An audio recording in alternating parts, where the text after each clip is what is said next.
That's my job. That's my job. That's my job. Hello, I'm Alfie. Hi Alfie, we're ready to guess your job. Can we have your first clue? Absolutely. Here's the first clue. Put one of these on.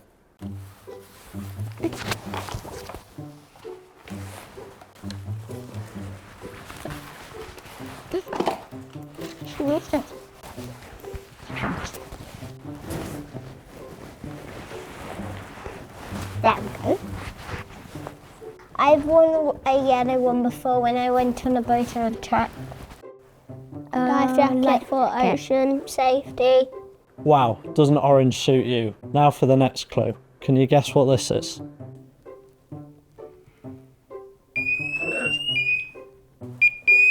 Huh?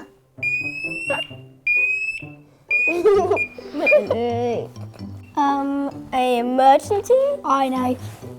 It flashes. Is it an alarm? Ouch! That's noisy. This is a tricky one, Alfie. Can you give us another clue? Don't worry if you didn't get that. This doesn't look exactly like what we use here at Fairfield, but what about if you put this in a bowl of water? Does that help? Okay, Zach, do you want to do it together? You hold this side, I'll hold this side. 3, 2, 1.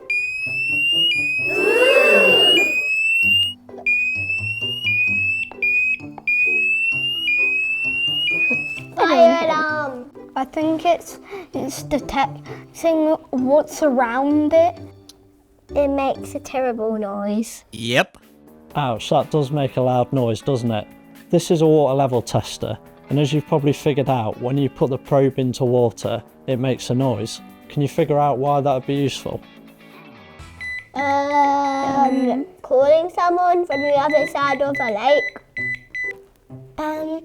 If you fall into a river, you could just put it in, and then it can sound the alarm. Because it's like the alarm if the river overflows.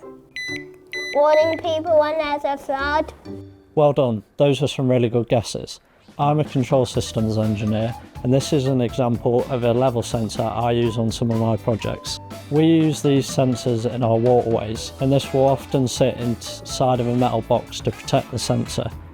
This then measures the water level, and if the water level gets too high, it will then send a signal to the control system. That will then raise the flood barriers, protecting everyone nearby and their homes. A flood defence is like a big wall or barrier. It stops water from getting to our towns and homes. If you think of a flood barrier like an umbrella, it stops water from getting to places you don't want it to. Wow, what you do really does keep us safe and dry.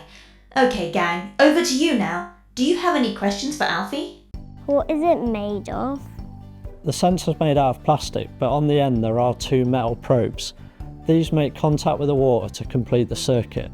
This is what causes the loud noise. How can you make electronic go in the water? It normally doesn't work. That's a great question, and you're right, electricity can't go near water, but the probes on this level sensor actually use conductivity to send the signal back to the controller. This is where the electronics are, and this is the bit that doesn't go near the water. So, tell us again. Who are you and what's your job? I'm Alfie, and I'm a control systems engineer. Thanks Alfie. What other cool things do you think engineers do?